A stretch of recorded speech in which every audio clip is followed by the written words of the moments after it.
welcome to SJI online class 7 English medium lesson 80 मुहावरे एवं लोकोक्तियां subject Hindi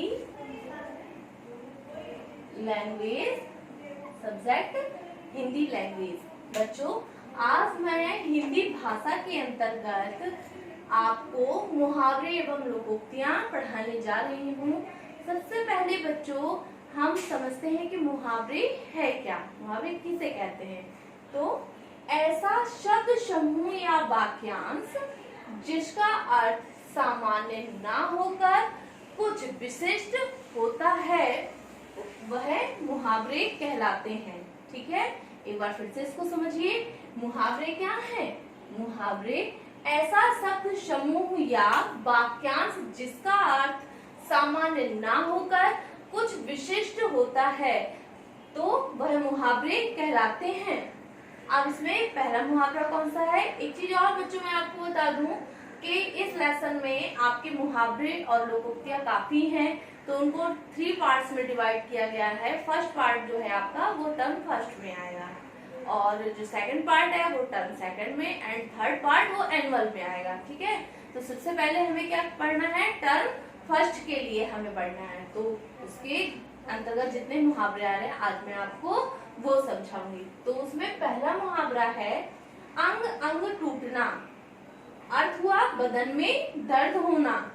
वाक्य प्रयोग जाड़े के तेज बुखार के कारण मेरा तो अंग अंग टूट रहा है। दूसरा है अंग अंग मुस्काना। इसका अर्थ हुआ बहुत प्रसन्न होना। वाक्य प्रयोग अपने इकलौते बेटे के विवाह की खुशी में माँ का अंग अंग मुस्कुरा रहा है। तीसरा अक्ल का दुश्मन। इसका अर्थ हुआ मूर्ख। वाक्य प्रयोग अरे भले आदमी, अक्ल का दुश्मन भी ऐसा गलती नहीं करेगा। इसके बाद चौथा मुहावरा है अक्ल के घोड़े दौड़ाना। अर्थ इसका है तरह तरह के विचार करना। वाक्य प्रयोग चाहे तुम कितने भी अक्ल के घोड़े दौड़ा लो, बात नहीं बनेगी। नेक्स्ट आंखें बिछाना। इसका अर्थ हुआ डराना। वाक्य प्रयोग मुझे आंखें मत दिखाओ, मैंने कुछ नहीं किया है। इसके बाद 6 नंबर पे है मुहावरा आंख चुराना। अर्थ शर्म करना। वाक्य प्रयोग रामू चोरी करते पकड़ा गया, अब सामने पड़ने पर आंख चुराता है। नेक्स्ट आंखों में धूल झोंकना। अर्थ हुआ धोखा देना। वाक्य प्रयोग वह इतना मक्कार है कि सबकी आंखों में धूल झोंक देता है। नेक्स्ट आंखें बिछाना। अर्थ सम्मान देना। वाक्य प्रयोग मेरे पहुंचते ही उसने तो आंखें बिछा दी। बच्चों, इनको पुनः समझिए। अंग अंग टूटना, बदन में दर्द होना। अर्थ हो गया ये। वाक्य प्रयोग क्या? जाड़े के तेज बुखार के कारण मेरा तो अंग अंग टूट रहा है। दूसरा अंग अंग मुस्काना। अर्थ इसका बहुत प्रसन्न होना। वाक्य प्रयोग अपने इकलौते बेटे के विवाह की खुशी में माँ का अंग अंग मुस्कुरा रहा था या रहा है। तीसरा अक्ल का दुश्मन। अर्थ इसका मूर्ख। अरे भले आदमी, अक्ल का दुश्मन भी ऐसे गलती नहीं करेगा। ये इसका वाक्य प्रयोग हुआ। नेक्स्ट आपको मुहावरा है अक्ल के घोड़े दौड़ाना। अर्थ हुआ इसका तरह तरह के विचार करना। वाक्य प्रयोग चाहे तुम कितनी भी अक्ल के घोड़े दौड़ा लो, बात नहीं बनेगी। इसके बाद नेक्स्ट मुहावरा है आंखें बिछाना। अर्थ हुआ डराना। मुझे आंखें मत दिखाओ, मैंने कुछ नहीं किया है। इसके बाद आंखें चुराना, शर्म करना।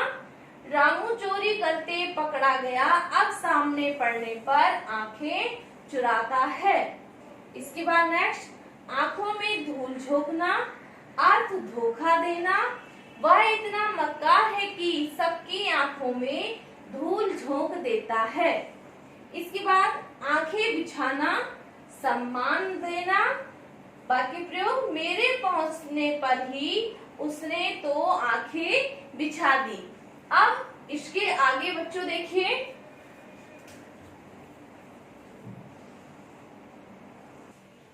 इसके आगे का है बच्चों अब मुहावरा आखिरी। आंखों का तारा होना, अर्थ अति प्रिय। वाक्य प्रयोग, इकलौता बेटा माता पिता की आंखों का तारा होता है।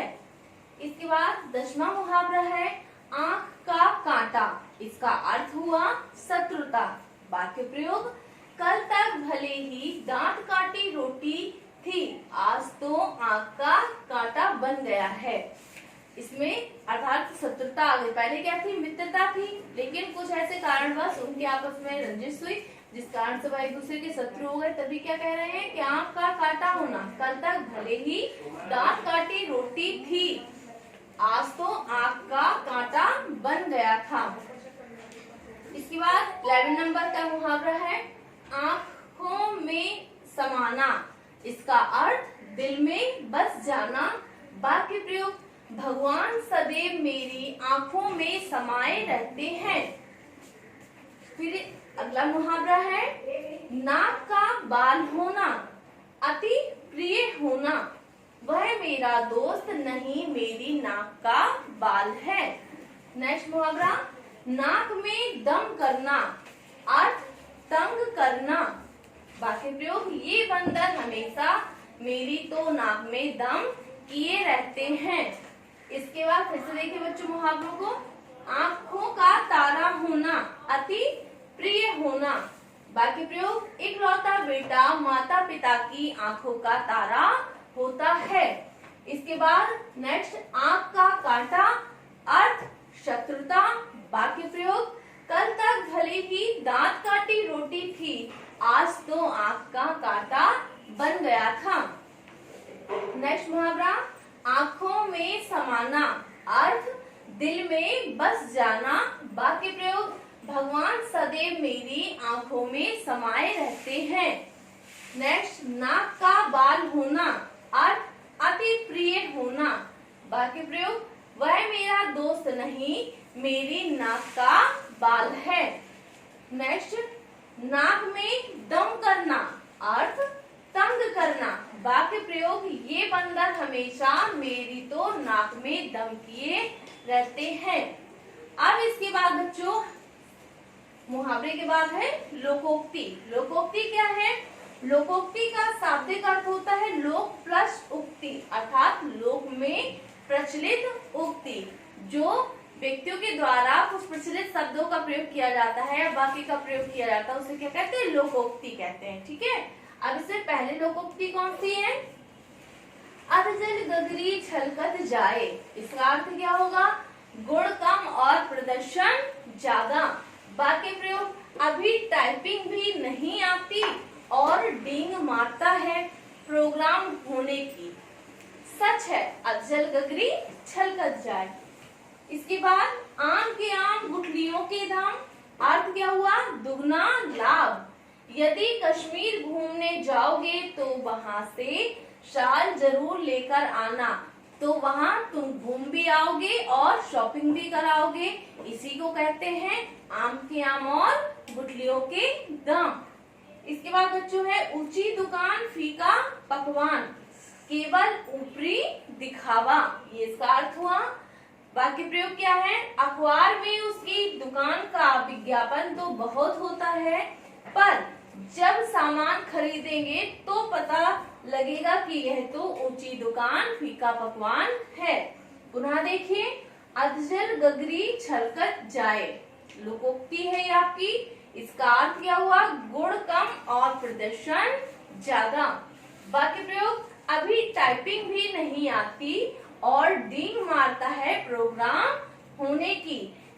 सच है अधजल गगरी छलकत जाए। इसके बाद नेक्स्ट, आम के आम गुठलियों के दाम। इसका अर्थ क्या हुआ? दुगना लाभ। वाक्य प्रयोग, यदि कश्मीर घूमने जाओगे तो वहां से साल जरूर लेके आना, जिससे तुम वहां घूम भी लोगे और वहां से शॉपिंग भी कर लाओगे तो इसे कहते हैं आम के आम और गुठलियों के दाम। इसके बाद है ऊंची दुकान फीका पकवान, इसका अर्थ हुआ केवल ऊपरी दिखावा। वाक्य प्रयोग, अखबार में उसकी दुकान का विज्ञापन तो बहुत होता है, पर जब सामान खरीदने जाओ तो पता चलेगा कि यह तो ऊंची दुकान फीका पकवान है। अब इसके आगे बच्चों मैं आपको लिखवाने जा रही हूँ, इसको ध्यानपूर्वक देखिएगा।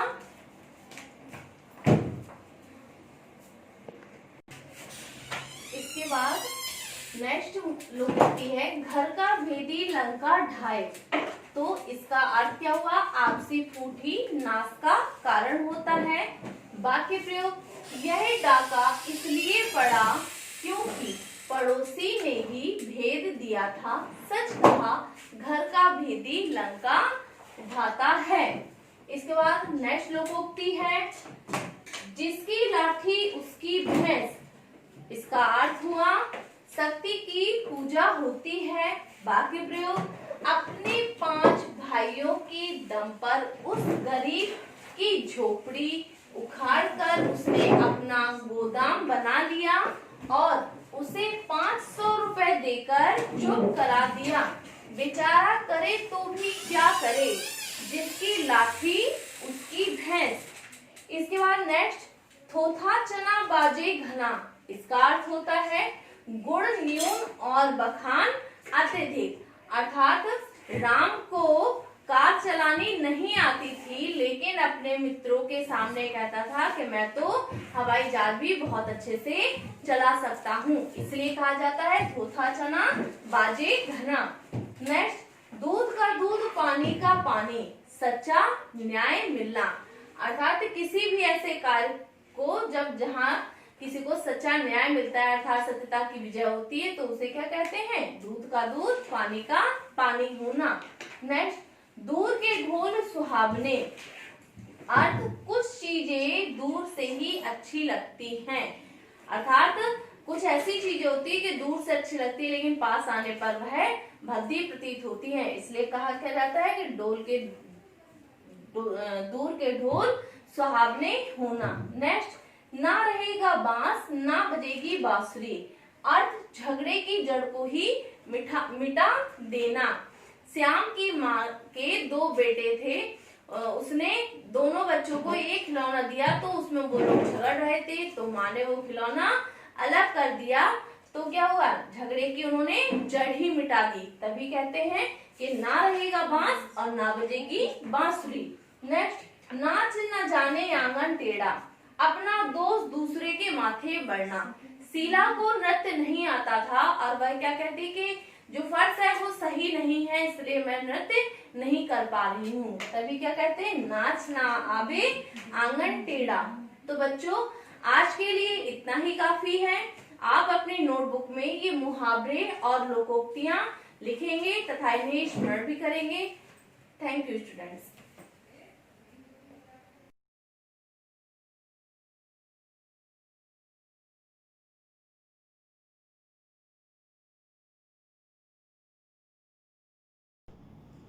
Good morning students, I welcome you on the online classes of SGOI. In the last class we have completed the questions of exercise 4C. Today we will be starting with exercise 4D of decimal. In last class we were studying about the multiplication of the decimal numbers, and today we will be dealing with the division of decimal numbers. Okay, so let's start with question number 1. In question number 1, there are total 9 parts, and in all the parts the divisor is multiple of 10. इसका मतलब कि इस वाले question में जितने भी parts हैं उसमें जिस नंबर से आपको डिवाइड करना है वो नंबर किसका मल्टीपल है, 10 का मल्टीपल है। तो ऐसे क्वेश्चंस को करने के लिए एक अलग kind of approach we will be using. So let's start with the first part of this question number 1. It is saying divide 2.8 by 10. 2.8 को आपको 10 से डिवाइड करना है, ठीक है। तो what will be writing, you will be writing 2.8 and upon 10। जब भी ऐसा होगा तो आपको क्या करना पड़ेगा, नीचे देखना होगा किस नंबर से डिवाइड कर, नीचे 10 से डिवाइड कर रहे हैं इसका मतलब है कि इसके पास एक जीरो है, तो ऊपर जो डेसिमल होगा वो एक डिजिट लेफ्ट की ओर शिफ्ट हो जाएगा। मतलब डेसिमल अभी यहाँ पे है तो एक डिजिट इधर शिफ्ट होकर के 2 के बगल में आ जाएगा। तो आंसर कितना हो जाएगा 0.28, या इसी को आप बोल सकते हो 0.28, and this will be the solution of this question. Now moving to the another question, part number 3. It is written 3.05 divided by 10. Again we have to follow the same process. We'll be writing 3.05 upon 10. फिर से भाई अभी decimal यहाँ पे है, 10 से divide कर रहे हैं, इसका मतलब डेसिमल शिफ्ट होके एक और डिजिट लेफ्ट की ओर आ जाएगा।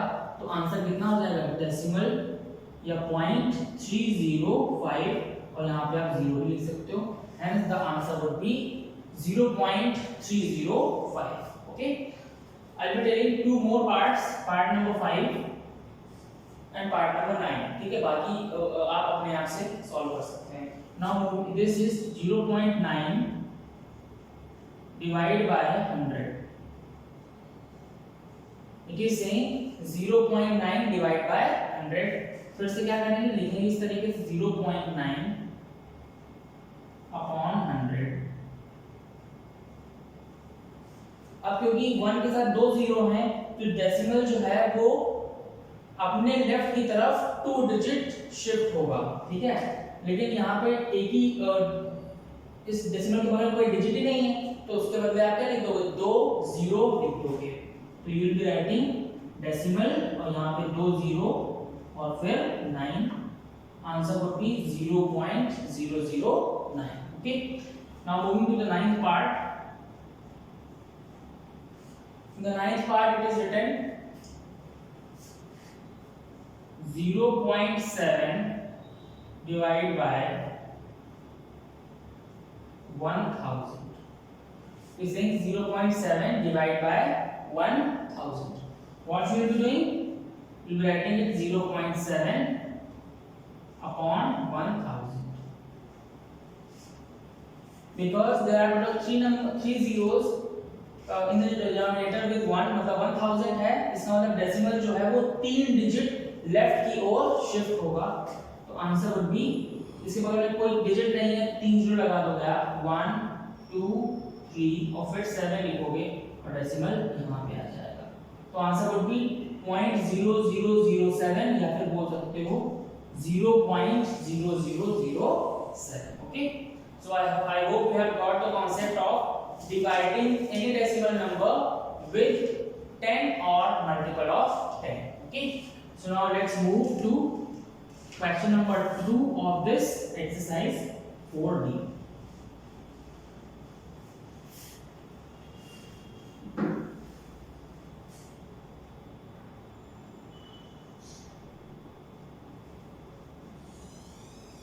Let's start with its first part. In first part it is written 20.79 divided by 9. Okay, same process अपनाएंगे, 9 से डिवाइड करना है हमको 20.79 को, 9 2 जा 18, सब्ट्रैक्ट करेंगे विल गेट 2।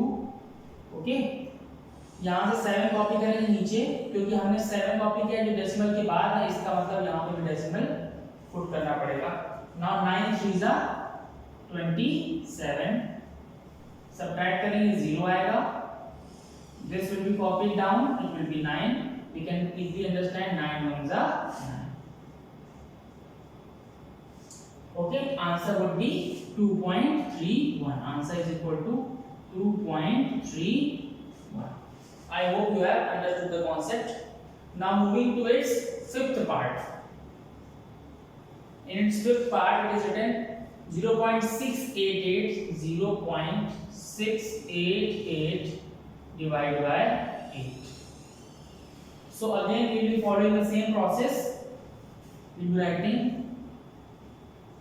8 and 0.688 688. ओके, सो क्योंकि यहाँ पे जीरो स्टार्टिंग में उसका डेसिमल नंबर स्टार्ट हो रहा है, इसका मतलब हमको स्टार्टिंग में ही यहाँ पे क्वेश्चन पे डेसिमल लगाना पड़ेगा। You know that 8 8 is 64। Subtract करेंगे कितना मिलेगा, 4 मिलेगा। This will be copied down 8। Now you know that 8 6 is 48। 8 6 is 48। Remainder would be 0. So from here you can say that answer is equal to 0.86. Okay, 0.86 will be the answer. Okay, let's do two more parts and rest would be your homework.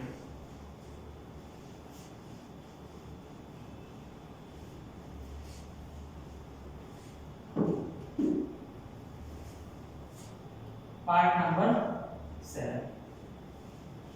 In part number 7 it is given 0.992 divided by 31. So again 0.992 and this is 31. Okay, अब decimal starting में लगा है तो starting में ही decimal आप put कर दोगे यहाँ पे। यू नो 31 का टेबल ऐसे पढ़ना है कि 99 से ज्यादा ना हो। दैट मींस 31 3 जा 93। सब्ट्रैक्ट करेंगे तो यू विल गेट 6 और यहाँ से 2 कॉपी करेंगे, दैट इज 62। नाउ 31 2 जा 62। 31 2 2 कितना दे देगा, 62। Subtract, answer would be, remainder would be 0। तो answer to this question would be 0.32. 0.32 will be the answer of this part number 7. Now moving to its last part, that is part number 9. In part number 9 it is given 0.12749. 0.12749 divided by 61. Divide by 61. So again write 0.12749 और 61। Starting में decimal है, इसका मतलब यहाँ पे decimal starting में या place करोगे। 61 2 जा 122। सब्ट्रैक्ट करेंगे यहाँ से, रिमाइंडर हो जाएगा 5, यहाँ पे ले जाएंगे, कॉपी करेंगे, कितना आएगा 4। 54 जो है वो 61 से छोटा है, इसका मतलब हमको बगल वाली एक और डिजिट चाहिए, वो एक और चाहिए, तो यहाँ पे 0 प्लेस करना पड़ेगा और फिर नीचे 9 आप ला सकते हैं। ठीक है, तो अब 61 का टेबल ऐसे पढ़ना है कि 549 से ज्यादा ना हो। तो 61 into 9 करोगे तो 549 मिल जाएगा आपको। तो 61 into 9 will give you 549 and remainder will be 0. So from here you can say that answer is equal to 0.209. Answer to this question will be 0.209. I have told you the 4 parts and rest 5 parts will be your homework on this question number 2. Now let's move to the question number 3.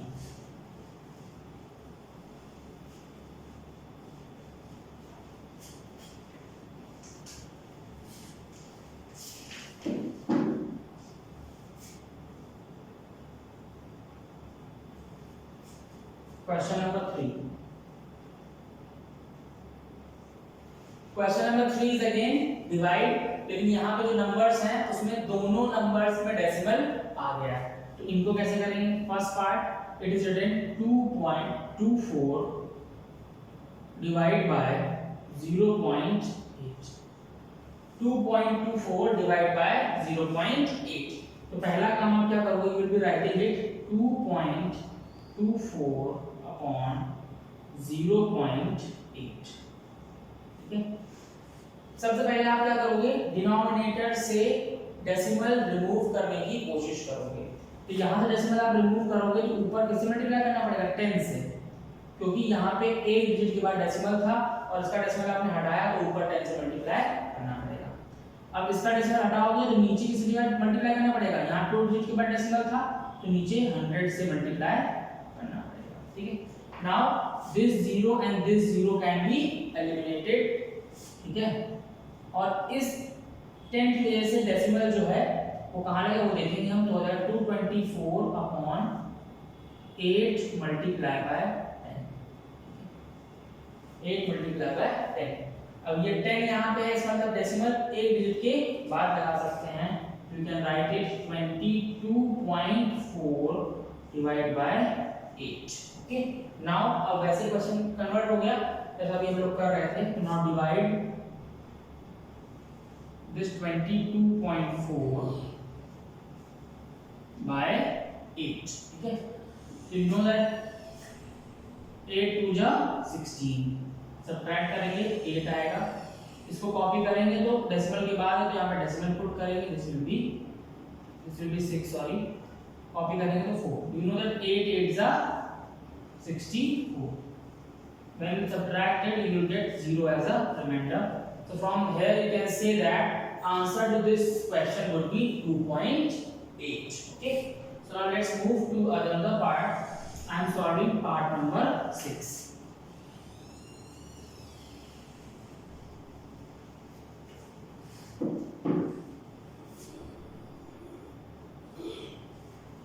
Part number 6, it is written 0.1164 divide by 0.012, 0.01, yeah, so you will be writing it 0.1164 upon 0.01। इस वाले numerator part में decimal जो है वो 4 digit के बाद है और इसमें जो डेसिमल है वो 3 डिजिट के बाद है। तो आप वैसा प्रोसेस भी कर सकते हो जैसे मैंने इसके पहले वाले में बताया, या तो आप डायरेक्टली इसको इसके डेसिमल्स को शिफ्ट करके लिख सकते हो। यहाँ पे 3 डेसिमल के बाद है और यहाँ पे 4 डेसिमल के बाद है, इसका मतलब ऊपर 1000 से मल्टीप्लाई करना पड़ेगा और नीचे 10,000 से मल्टीप्लाई करना पड़ेगा। इसके 3 जीरो नीचे से क्लियर हो जाए, नीचे बचेगा 10। इसका मतलब है कि डेसिमल जो है वो इस डिजिट के एक डिजिट के बगल में लग जाएगा। तो आंसर आ जाएगा 116.4 अपॉन 12। अल्टीमेटली क्या याद रखना है, सब डेसिमल हटा देने हैं और जहां पे जितने डेसिमल कम हो उतने उसके ऊपर एक उतने डिजिट के बाद डेसिमल प्लेस कर देना, ठीक है। या किसी को क्लियर नहीं हुआ है तो उस तरीके से कर सकता है, नीचे 10,000 मल्टीप्लाई ऊपर 1000, देन क्लियर द वैल्यूज फिर आएगा। This is 116.4 divided by 12, तो 12 से डिवाइड करेंगे 116.4। You know that 12 9s are 108, subtract करेंगे, what you will get? You will get 60 minus 8 8, and यहाँ पे इसको 4 कॉपी करेंगे डेसिमल के बाद, इसका मतलब यहाँ पे डेसिमल प्लेस हो जाएगा। You know that 12 7s are 84, 12 7s are 84, so that answer to this question would be 9.7। Answer कितना हो जाएगा 9.7 will be the answer। okay, so this is how you can complete all the other parts of question number 3। now let's move to the question number 4, which is simplify।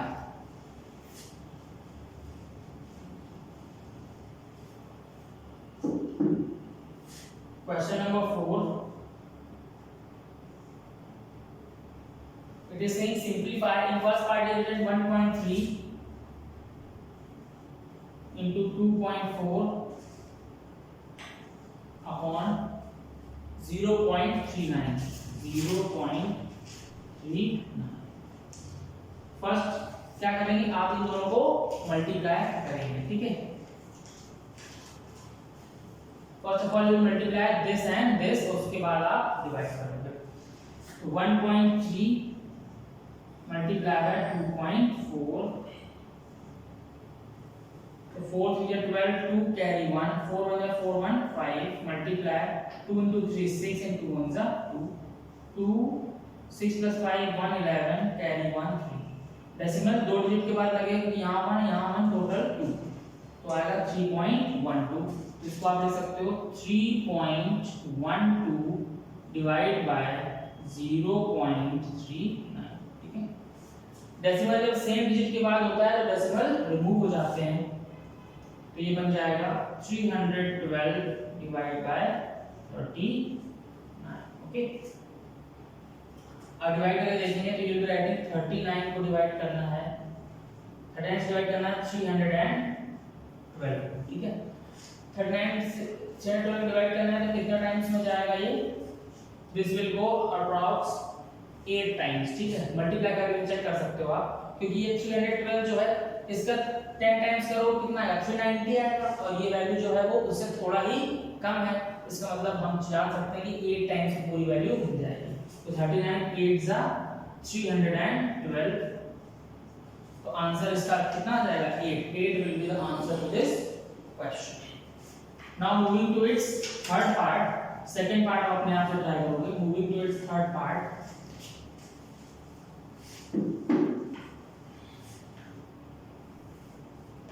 and this third part is written 6.3 upon 0.3 into 0.1, ठीक है। 6.3 upon 0.3 into 0.1, ठीक है। अब हम क्या कर सकते हैं, आप क्लियरली देख पा रहे हो कि यहाँ पे एक डिजिट के बाद डेसिमल है, यहाँ पे एक डिजिट के बाद डेसिमल है, तो सीधे सीधे हम क्या करें, पहले इन दोनों को सॉल्व कर लें। तो इसका डेसिमल हटाएं, इसका डेसिमल हटाएं, 3 1 जा 3 कर सकते हैं, 3 2 जा 6 एंड 3 1 जा 3, तो ये हो जाएगा 21 डिवाइड बाय 0.1, ठीक है। अब क्या करें, इसका डेसिमल आप हटाओगे तो इसका डेसिमल आप रिमूव करोगे तो ऊपर किससे मल्टीप्लाई करना पड़ेगा, 10 से मल्टीप्लाई करना पड़ेगा। Clearly you can understand that this will lead us to 210, and 210 will be the answer to this question. Okay, so this was the completion of normal kind of divisions. Question number 5 6 7 8 and 9 are the word problems which I will be discussing in the next class. So this was all for today. Thank you.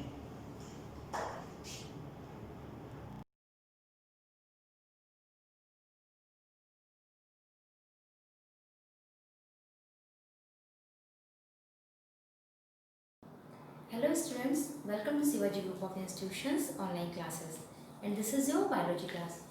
Students, chapter 3 photosynthesis, we have already finished this chapter, and today we will discuss about some one word answers or some small important questions of this chapter. And so we will discuss these important questions today. First of all, green plant known as autotrophs. Why they are known as autotrophs or producers? We can say that the green plants also called producers because they make their own food by the process of photosynthesis. So they are called autotrophs. Auto means self, trophs means preparation, which make their food itself are called autotrophs. So green plants are fall in this category, means only the green plants make their own food. So they are only producers or autotrophs on this earth. Okay students, next is non-green plants are known as, non-green plants means which doesn't have the chlorophyll. Non-green plants में chlorophyll pigment, green color pigment नहीं होता है, so they can't prepare their own food because there is no photosynthesis occur in non-green plants. So non-green plants are called heterotrophs. Heterotrophs, why? Because they depend on another for their food requirements, so they are called heterotrophs. Okay students, green plants make their own food, so they are called autotrophs. Non-green plants are doesn't make their own food, so they are called heterotrophs. The gas released during the photosynthesis, as you know that during the photosynthesis the carbon dioxide and water is used. In the presence of sunlight and chlorophyll, this process takes place. So the gas released, and what is the end product of the photosynthesis? That is carbohydrate and oxygen. So which gas is released? Oxygen. Oxygen. And this oxygen is utilized by the human beings and other living beings in the process of respiration. ये oxygen हम respiration की process में बहुत सारे living beings इस oxygen का use करते हैं. Okay, so the gas release in the photosynthesis is oxygen. And the gas used during photosynthesis, as you know that the raw material of the photosynthesis is the carbohydrate and water. So which gas is used in the photosynthesis? Is it carbon dioxide? Carbon dioxide. This gas is used with the water in the presence of sunlight and chlorophyll. And the end product is oxygen plus carbohydrate. Green pigment in the leaves. As you know that the green pigment chlorophyll is present in the leaves, due to which the color of the leaf is also green because of the chlorophyll. So green pigment which is present in the leaf is chlorophyll.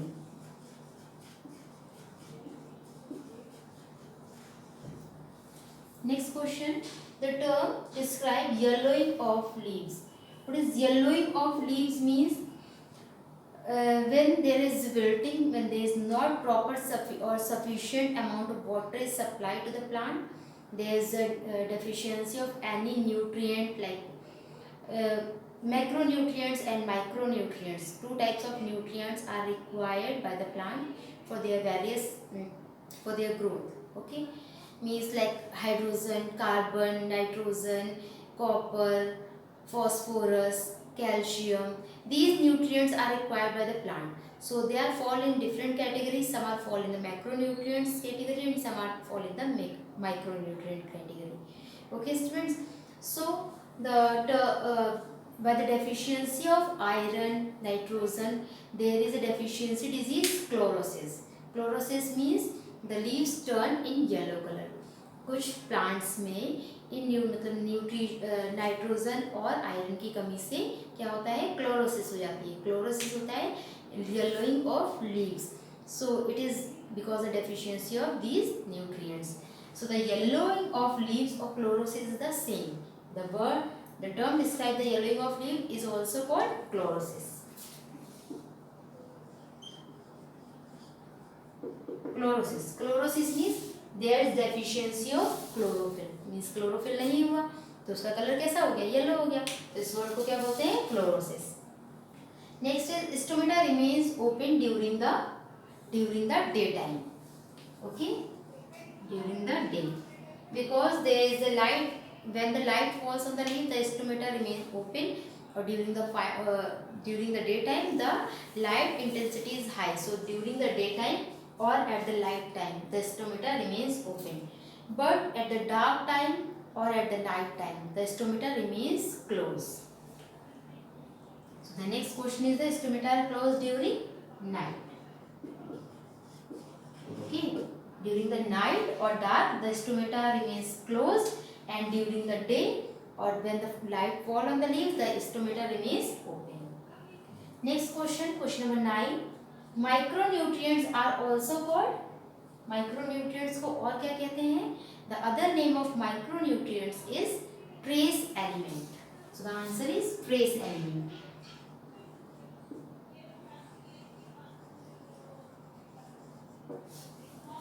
The micronutrients is also called trace elements.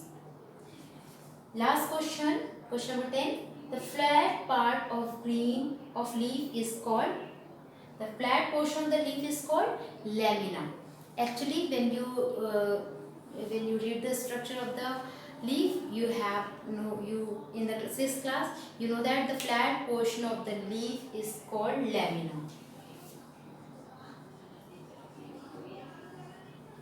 जो flat green portion होता है leaf का उसको बोलते हैं lamina, और जहाँ से हम लीफ को होल्ड करते हैं, पकड़ते हैं, उस पार्ट को बोलते हैं पेडिकल. ओके, और लीफ स्टॉक, पेडिकल या फिर leaf stock. Students, I think this is sufficient for today. We will discuss another important question in our next video. Okay, students, revise all these questions. Thank you. Have a nice day.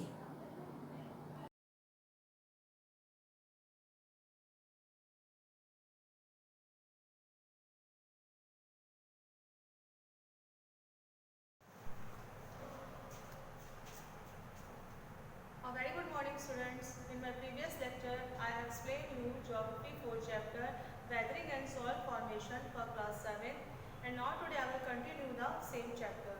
Before starting the chapter, I am giving you some revision of my previous lecture. So in my previous lecture, I already explained you metamorphic rocks. The term metamorphic are derived from the metamorphosis, which means change of forms. When igneous or sedimentary rocks are subjected extreme temperature and pressures, they undergo complete change in form and characteristic features. Such rocks are called metamorphic rocks. They are formed due to tectonic movements, volcanic activity or heat and pressure. Example, limestone is changed to marble, clay and shells changed to slate. And now my topic is soil formation. तो हम बात करते हैं कि soil formation यानी मिट्टी का formation कैसे होता है, मिट्टी का निर्माण कैसे होता है। तो as you know, soil is one of the most valuable resources. Soil हमारी बहुत ही वैल्यूएबल रिसोर्सेज है। It is an abiotic resource that is renewable. ये हमारी अबायोटिक रिसोर्स है जिसको कि हम क्या कर सकते हैं, रिन्यू कर सकते हैं, दोबारा इसका हम नवीनीकरण कर सकते हैं। It determines the quality of land. तो सॉइल हमारी डिटरमाइन करती है कि हमारी लैंड की क्वालिटी क्या है। It forms the basic of agriculture. It provide support and nourishment to the plants. तो ये प्लांट्स को क्या करती है, सपोर्ट करती है और नरिशमेंट देती है। In term animals and humans get food from the plant, जिसकी वजह से क्या होता है कि एनिमल्स और जो ह्यूमन बींग्स होती हैं वो प्लांट से फूड अपना प्राप्त करती हैं। तो अब बात करते हैं कि the thin top most layer of the earth crust. जो हमारे अर्थ क्रस्ट की सबसे पतली, सबसे ऊपर की जो पतली परत होती है वो किससे बनी होती है, made up of fine rock particles and organic matter. तो जो हमारी अर्थ क्रस्ट की सबसे ऊपर की पतली परत होती है वो हमारी रॉक पार्टिकल से और ऑर्गेनिक मैटर से बनी होती है, जिसको हम लोग क्या कहते हैं, सॉइल कहते हैं। तो सॉइल क्या होती है बच्चों, soil is a layer of unconsolidated materials at the earth surface. तो हमारे अर्थ सरफेस, हमारी पृथ्वी की सतह पर जो हमारे अनकंसोलिडेटेड मटेरियल्स होते हैं उसकी लेयर को हम लोग क्या कहते हैं, सॉइल कहते हैं। तो सॉइल का फॉर्मेशन कैसे होता है, it is form by breaking down of rock particles due to weathering and erosion. तो सॉइल का फॉर्मेशन हमारा होता है कि breaking down of rock particles, मतलब चट्टानों के टूटने से। और चट्टानों का टूटना कैसे होता है, वेदरिंग और इरोशन से, जैसा कि मैं आपको बता चुकी हूँ। इट कंटेन्स ह्यूमस और decayed plants and animals as well as living organism, water and air. तो सॉइल का फॉर्मेशन हमारा होता है चट्टानों के टूटने से due to weathering and erosion. तो इसमें क्या होता है, इसमें हमारे मिट्टी में क्या होता है, ह्यूमस होता है। ह्यूमस क्या होता है, मरे हुए जानवरों के और पौधों के अंश को हम लोग क्या कहते हैं, ह्यूमस कहते हैं। तो it is very fertile for cultivation as well as living organism होते हैं। सॉइल में वाटर होता है और एयर होती है। तो soil has no definite and constant composition. तो सॉइल का हमारा कोई भी डेफिनेट और कांस्टेंट कंपोजिशन नहीं है। It consist of silica, clay and chalk. इसमें हमारा क्या होता है, इसमें हमारा सिलिका, क्ले और हमारा क्या होती है, चॉक होती है। Now soil contains organic matter. तो सॉइल में हमारा क्या होता है बच्चों, ऑर्गेनिक मैटर होता है, जिसको हम लोग क्या कहते हैं, ह्यूमस कहते हैं। Humus which is derived from the decomposition of plants and animals. तो ये ह्यूमस हमें कहाँ से प्राप्त होता है, ये ह्यूमस हमें जानवरों और पौधों के सड़े हुए अंशों से प्राप्त होता है। तो that is called humus. Soil consist of 2 layers. तो सॉइल हमारी 2 लेयर को कंसिस्ट करती है। The top soil is very important. जो हमारी टॉप सॉइल होती है, जो सबसे ऊपर की जो मिट्टी होती है वो हमारी बहुत ही इंपॉर्टेंट होती है। All crops are grown in this soil. तो इसी सॉइल में, सबसे ऊपरी वाली सॉइल में, टॉप सॉइल में हमारी सभी प्रकार की फसलें ग्रो करती हैं। It is very fertile. ये क्या होती है, बहुत ही ज़्यादा उपजाऊ होती है ना। दूसरी हमारी सॉइल होती है सब सॉइल। द सब सॉइल, पहली हमारी होती है टॉप सॉइल, दूसरी हमारी होती है सब सॉइल। तो सब सॉइल इज आल्सो कॉल्ड रेगोलिथ्स। तो सब सॉइल को हम लोग क्या कहते हैं, रेगोलिथ भी कहते हैं। It is not as productive as top soil. तो ये टॉप सॉइल की तरह प्रोडक्टिव नहीं होती है। तो आपको पता चला कि सॉइल में हमारे क्या होता है, सॉइल में हमारे ऑर्गेनिक मैटर होते हैं, जिसको हम लोग क्या कहते हैं, ह्यूमस कहते हैं। ह्यूमस हमको कहाँ से मिलता है, decomposition of plants and animals. The topsoil is very fertile and the subsoil is not productive as the topsoil. अब हम बात करते हैं बच्चों soil profile, मतलब कि soil का formation का कैसे उसका हम प्रोफाइल तैयार करेंगे. तो this is the picture of soil profile. तो हम बात करते हैं कि सबसे पहला जो हमारा होता है ओ हॉरिजन. तो ये आप देख रहे हैं, ये जो सबसे ऊपर की हमारी परत है सॉइल की, ये हमारे हॉरिजन्स दिए गए हैं A B C and D. तो ये सबसे ऊपर का जो हमारा है ये हमारा कहलाता है ओ हॉरिजन कहलाता है. तो ये ओ हॉरिजन हमारा क्या होता है, ओ हॉरिजन और the top most layer of soil. तो ये हमारी सॉइल की क्या होती है, टॉप मोस्ट लेयर. जैसा कि मैंने आपको बताया था, इसको हम लोग क्या कहते हैं, इसको हम लोग ह्यूमस बोलते हैं और it is very fertile. O horizon or the topmost layer of the soil is humus. It is composed of, मैंने बताया था कि इसको कहाँ से लिया जाता है, it is composed of decayed plants and animals. It is however lacking in dry and arid areas. तो सबसे पहले बात करते हैं बच्चों, सबसे पहले हम बात करते हैं O horizon. तो ये हमारी क्या होती है, topmost layer of soil and it is decayed. It is decayed from plants and animals. Plants and animals. तो ये कहाँ से ली जाती है, ये हमारी प्लांट्स और मतलब पौधों और जानवरों के सड़े हुए अंशों से ये हमारी सॉइल ली जाती है. सेकंड हमारा हॉरिजन आता है ए हॉरिजन. ए हॉरिजन में क्या होता है हमारा, बात करते हैं ए हॉरिजन और the top soil is rich in humus. तो ये भी हमारी क्या होती है, टॉप सॉइल होती है और रिच इन ह्यूमस. तो ये भी ह्यूमस में हमारी क्या होती है, रिच होती है. मतलब कि हमारे इस सॉइल में भी हमारा ह्यूमस जो होता है बहुत ही पर्याप्त मात्रा में पाया जाता है. It contains most of the nutrients for plant growth. तो इसमें हमारे इस सॉइल में हमारे क्या होता है, ये जो हमारे ए हॉरिजन वाली सॉइल है इसमें हमारे बहुत ही पौष्टिक चीज़ें पाई जाती हैं, न्यूट्रिएंट्स पाए जाते हैं, जिससे क्या होता है कि प्लांट्स की ग्रोथ अच्छे तरीके से हो जाती है. It consist of fine silt, clay and sand. तो इसमें हमारे क्या होता है, फाइन सिल्ट भी होती है. सिल्ट हमारी क्या होती है, उपजाऊ मिट्टी, क्ले एंड सैंड. इसी हमारी हॉरिजन में हमारा it consist of fine silt, clay and sand. Next हमारा आता है बी हॉरिजन. नेक्स्ट हमारा हॉरिजन आ गया बी हॉरिजन. बी हॉरिजन में क्या होता है, बी हॉरिजन और सबसॉइल. तो इसको हम लोग सबसॉइल भी कहते हैं, सबसॉइल. तो ये हमारा क्या है, ये बी हॉरिजन है. तो जैसा कि मैंने आपको बताया था कि subsoil is not productive as the top soil. Subsoil जो हमारी होती है वो टॉप सॉइल की तरह प्रोडक्टिव नहीं होती है. तो बी हॉरिजन और the subsoil is poor in humus. तो ये क्या होती है, ये ह्यूमस में बहुत ही पुअर होती है क्योंकि ये प्रोडक्टिव नहीं होती, इसी वजह से इसमें ह्यूमस भी नहीं होता है. तो it is poor in humus and but contains mineral and water downwards by water for the upper layer. तो ये पुअर इन ह्यूमस, ह्यूमस में पुअर होती है बट इट कंटेन्स मिनरल्स. लेकिन इसमें क्या होते हैं बच्चों, इसमें हमारे मिनरल्स होते हैं. It contains minerals washed downward by water from the upper layer. It contains gravel. इसमें हमारे ग्रेवल यानी कंकर, क्ले और सैंड भी पाए जाते हैं. इस सॉइल में हमारे ग्रेवल, क्ले और सैंड भी पाए जाते हैं. नेक्स्ट हमारी लेयर हॉरिजन आता है सी हॉरिजन. सी हॉरिजन, इसकी हम बात कर रहे हैं. C horizon, C horizon is composed of water weathered parent rock. तो it is composed of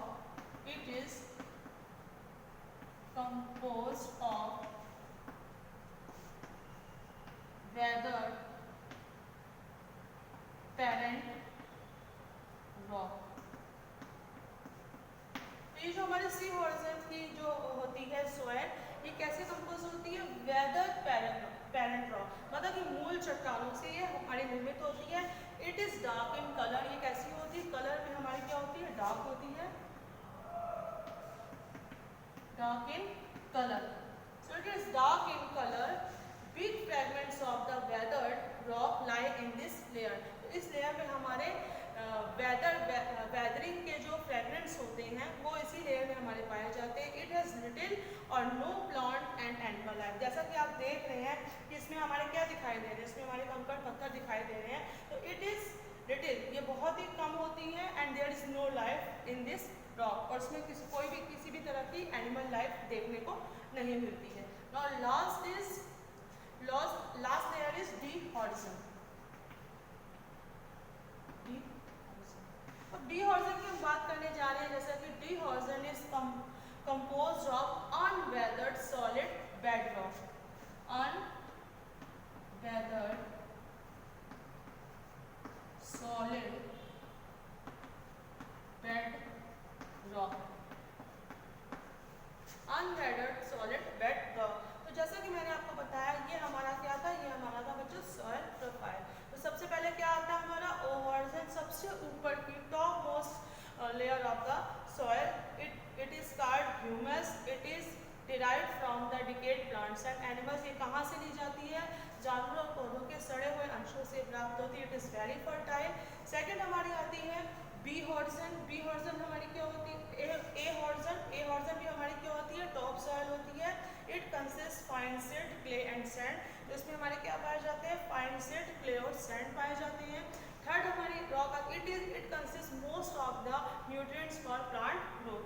third हमारी रॉक आती है बी हॉरिजन. बी हॉरिजन और सब soil is poor in humus. तो बी हॉरिजन हमारी क्या होती है, सब सॉइल होती है जो कि ह्यूमस में बहुत ही पुअर होती है, but contain minerals and gravel, clay and sand. उसके बाद हमारी आती है सी हॉरिजन. सी हॉरिजन क्या होती है, it is composed of weathered faded rock and it is dark in colour. Now next आती है हमारी D horizon. D horizon it is composed of unweathered solid bed rock. This is the formation of the soil and these are horizons of the soil.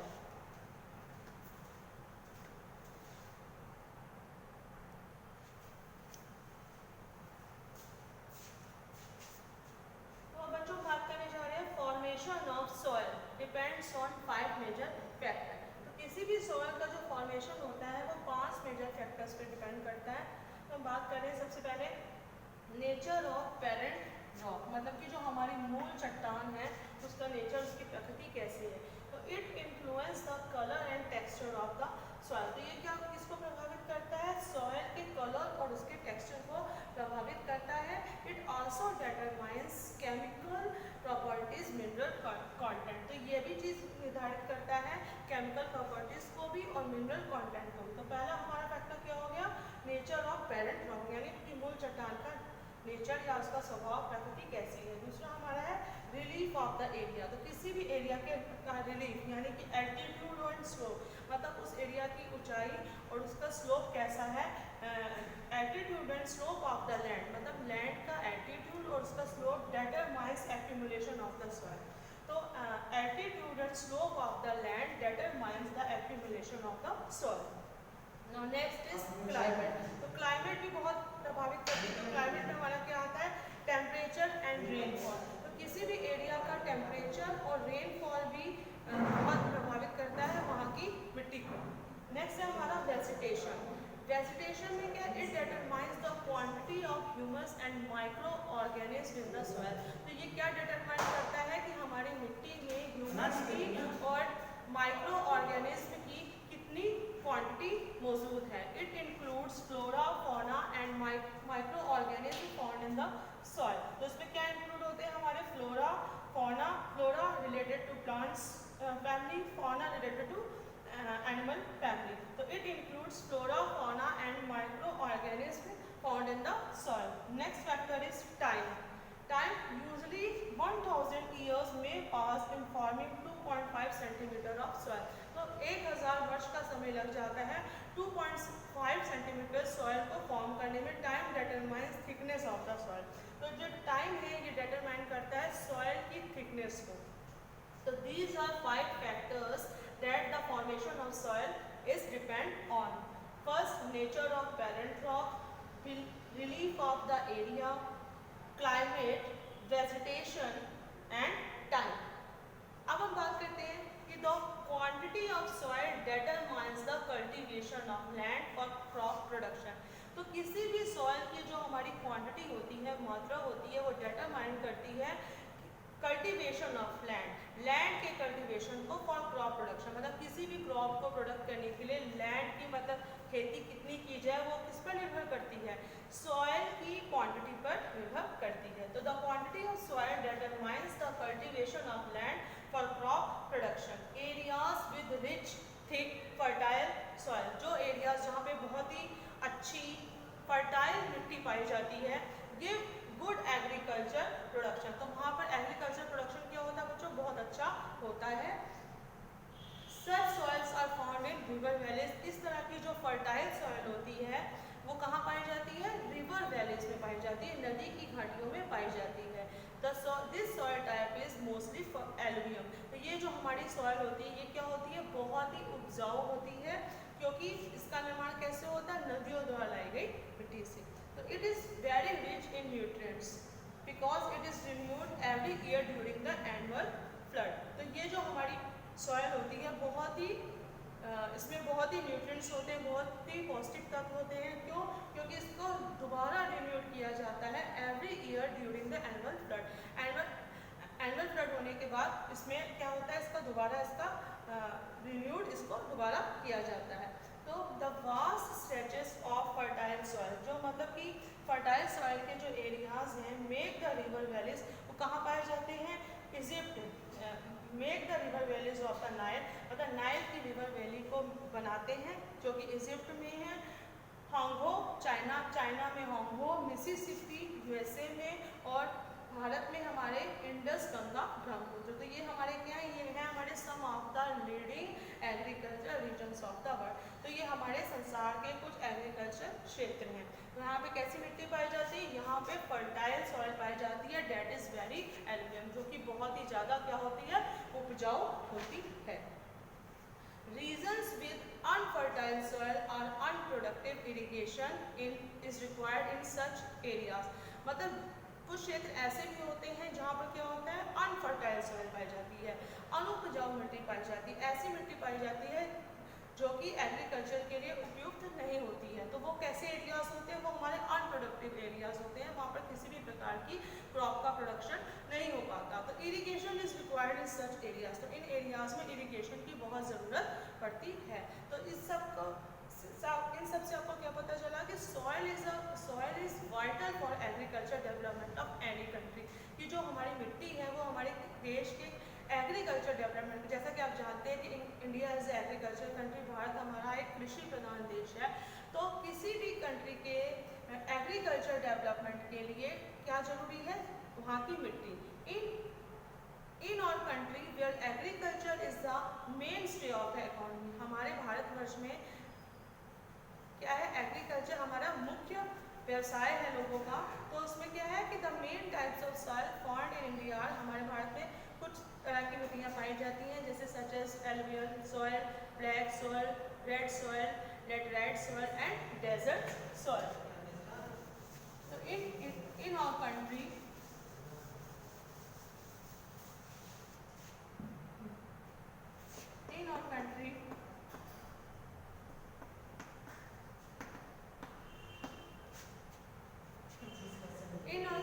the main types of soil are found, the main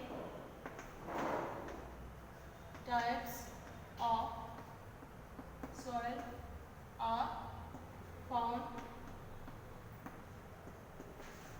black soil, red soil,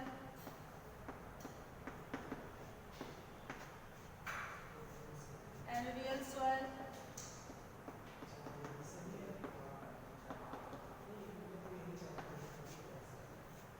laterite soil,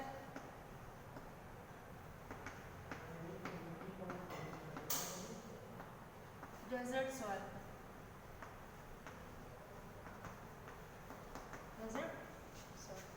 In our country, these soil are found: black soil, red soil, alluvial soil, laterite soil and desert soil. So students, आज मैंने आप लोगों को क्या समझाया, soil formation मतलब resources. It is an aquatic resource that is renewed. The thin topmost layer of the earth crust made by rock materials and organic matter that is called soil. The soil is a layer of unconsolidated materials at the earth's surface. It is formed by breaking down of rock particles due to weathering and erosion. It contains humus or decayed plants and animals as well as living organisms, water and air. So there are 5 horizons for the formation of the soil.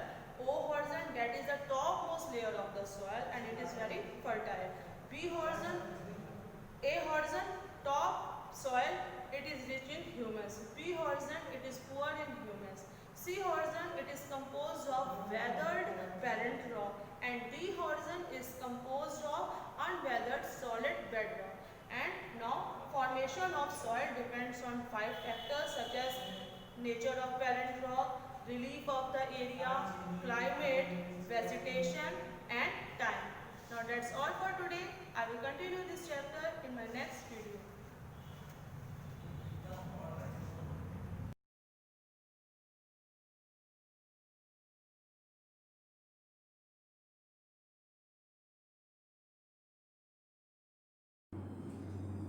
Good morning students.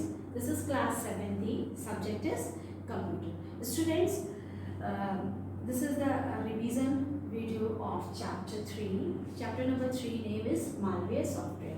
Okay. Today we discuss important facts. That means आपके book में जो info fact box है उसमें जो आपके important कुछ ऐसे facts ये होते हैं जिनको कि हम लोग chapter में नहीं है. Okay. तो उनको आज हम लोग थोड़ा सा discuss करते हैं. Okay, there are 2 info facts or the important facts. First is the who is the first scientist which is work on computer virus. Okay, this is work as a defensive technique. Yeah, this is used defensive technique for computer virus. यानी कि ऐसा पहला scientist कौन सा था जिसने computer virus के लिए जो है वो डिफेंसिव टेक्निक या कंप्यूटर वायरस को अगर हमारे कंप्यूटर में वायरस आ जाता है तो उसको कैसे रिमूव करें इस टेक्निक का यूज़ किया था. तो वो है आपके Fred Cohen. Okay, Fred Cohen was an American computer scientist who worked on the defensive techniques for computer virus. ये ध्यान रखिएगा कि ये आपके फ्रेड कोहेन जो थे वो पहले अमेरिकन कंप्यूटर साइंटिस्ट थे जिन्होंने आपको वायरस को कैसे रिमूव करना है या वायरस से कैसे डिफेंस करना है वो टेक्निक्स को बताया था. ठीक है. नेक्स्ट आपका है कि फर्स्ट कंप्यूटर वायरस कौन सा था. First computer virus was the creeper virus. ठीक है, ये आपका क्रीपर वायरस जो है this is the first computer virus. इसको जो है वो आर्पनेट में, आर्पनेट हमारी कंपनी है जिसने कि जो है वो 1970s में डिटेक्ट किया था. ओके, 1970s में जो है ये आपका एग्जैक्ट इसका जो है वो ईयर नहीं क्लियर है. दिस इज द अप्रॉक्स जो है वो 1970 से पहले जो है इसको डेवलप वो मतलब डिटेक्ट किया गया था. और किस कंपनी ने किया था? This is the ARPANET. Okay, and the next topic is computer virus. Student, this topic we discussed in previous classes, but this is your revision class, so we again discuss what is a computer virus. Computer virus is a type of, this is first of all this is type of malware. Okay, आपका ये जो है क्या होता है, ये एक malware type होता है. Okay, This is a set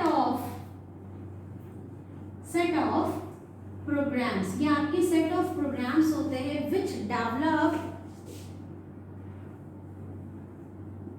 that is developed by,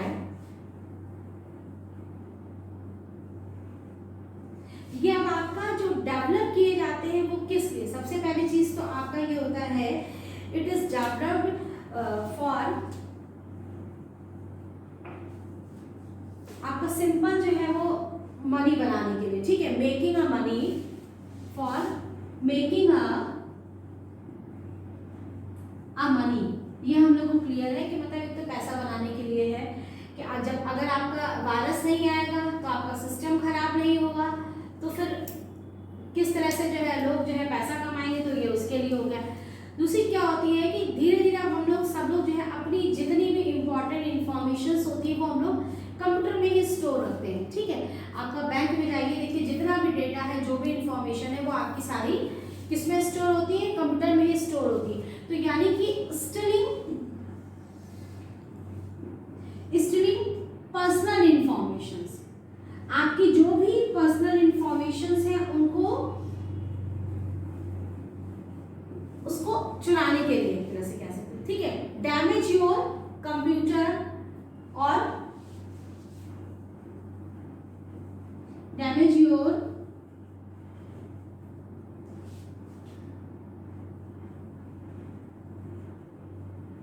programmes and files. यानी कि जो मेन आपका जो पर्पस है वो वायरस का क्या है, सबसे पहला तो मेकिंग अ मनी, ठीक है। उसके बाद स्टोरिंग पर्सनल इंफॉर्मेशन, आपकी जो पर्सनल इंफॉर्मेशन होती है उनको, और डैमेज योर कंप्यूटर प्रोग्राम्स और फाइल्स, आपके कंप्यूटर में जितनी भी फाइल्स होती हैं, प्रोग्राम्स होते हैं, उनको डैमेज करने के लिए। तो इस तरह से आपको ये समझ में आ गया कि ये हमारा जो मालवेयर ये जो वायरस है ये क्या कर सकता है, ठीक है। वायरस भी आपका टाइप ऑफ जो है वो type of programs, type of malware होते हैं, और ये भी सेट ऑफ सॉफ्टवेयर प्रोग्राम्स ही होते हैं, यानी कि होगा ये भी आपका एक सॉफ्टवेयर ही, ठीक। अब उसके बाद हम लोग का क्या है कि वायरस जो होते हैं, it can enter your computer without any information, it is harmful for your computer, ठीक है। तो इस तरह से अब हमको ये पता है कि ये हमारे सिस्टम में विदाउट इंफॉर्मेशन एंटर करता है और ये हमारे सिस्टम के लिए हार्मफुल होता है। बट अब आपका ये कि हार्मफुल है, ये हमारे तो ये हार्मफुल है, ये हमको नुकसान पहुंचाता है, तो ये किस तरह से हमें नुकसान पहुंचाता है, यानी कि अगर कंप्यूटर में हमारे सिस्टम में वायरस आ गया तो वो क्या क्या कर सकता है, अब हम लोग ये नेक्स्ट स्टेप में देखेंगे, ठीक है। इसके बाद अब हम लोग ये हमारा जो नया टॉपिक है वो यही है कि virus what can do. Now the next topic is what a computer virus does. सबसे पहली चीज तो ये है कि कंप्यूटर वायरस आपका एक्टिवेट कब होता है, तो it activates when file that contains a virus is opened or executed on computer। यानी कि क्या हुआ कि वायरस, अगर आपके किसी फाइल में वायरस है, ठीक है, या आपका कोई कंप्यूटर में किसी कहीं पर भी अगर आपका वायरस है, तो अगर हम लोग उस फाइल को ओपन करते हैं, सपोज एक कोई फाइल है आपकी, अल्पना नाम की कोई फाइल है, आपने उस फाइल को खोला, वर्ड की एक फाइल है, आपने उसको जैसे ही खोला तो क्या होगा, वो वायरस जो है वो एक्टिवेट हो जाएगा। या मान लीजिए कोई ऐसा हमारा सॉफ्टवेयर उसमें पड़ा हुआ है जो कि वो उसमें अगर आपका वायरस है, तो जैसे ही उस सॉफ्टवेयर को आप एग्जीक्यूट कराते हो, तो जैसे ही उस सॉफ्टवेयर को आप एग्जीक्यूट कराओगे तो वायरस जो है वो एक्टिवेट हो जाएगा। तो समझ में ठीक है। तो इस तरह से आपका जो है ये वायरस जो है वो एक्टिवेट हो जाता है। अब एक बार आपका वायरस जो है वो एक्टिवेट हो गया, अब उसके बाद जो है वो सिस्टम पे वो क्या क्या चीजें कर सकता है virus, what can do virus in your system. तो सबसे पहले आपका क्या है, इट कैन करेक्ट और delete data on a computer. हम सबको ये पता है कि वो हमारा वायरस जो है वो क्या करता है, हमारे डेटा को जो हमारे कंप्यूटर में उसको करेक्ट करेगा। करेक्ट का मतलब हो सकता है उसको खराब कर दे, या ऐसा भी हो सकता है वो उसको पूरा ही डिलीट कर दे, ठीक है। तो ये दो चीजें हो गई। उसके बाद क्या है कि इट कैन, फर्स्ट जब आपका ये कंप्लीट हो गया, उसके बाद फिर आपका सेकंड क्या है कि it can erase everything on your hard disk. कभी कभी ऐसा भी होता है कि वायरस बहुत स्ट्रांग होता है, तो वो क्या करता है, वो आपके हार्ड डिस्क पे जो कुछ भी है उस सब को इरेज कर देता है। कभी कभी हमारी इंफॉर्मेशन को वो क्या करता है, स्टिल तो करता ही है, बाकी वो उसको इरेज भी कर सकता है, यानी कि कभी आप उसको अपनी इंफॉर्मेशन को भी दोबारा ना देख सके, ठीक है। उसके बाद नेक्स्ट आपका क्या है, it can still the personal, financial और बिजनेस इंफॉर्मेशन। वो क्या करेगा, आपके सिस्टम में से आपकी जो पर्सनल इंफॉर्मेशन होंगी, फाइनेंशियल यानी कि जितना भी आपका बैंक का कोई आधार कार्ड या बैंक की जो भी आपकी डिटेल्स होंगी, जनरली आपके जो बैंक का जो नंबर होता है, ठीक है, और इस तरह से आपकी सारी इंफॉर्मेशन, जो बिजनेस इंफॉर्मेशन है वो सारी की सारी आपकी वो हैक कर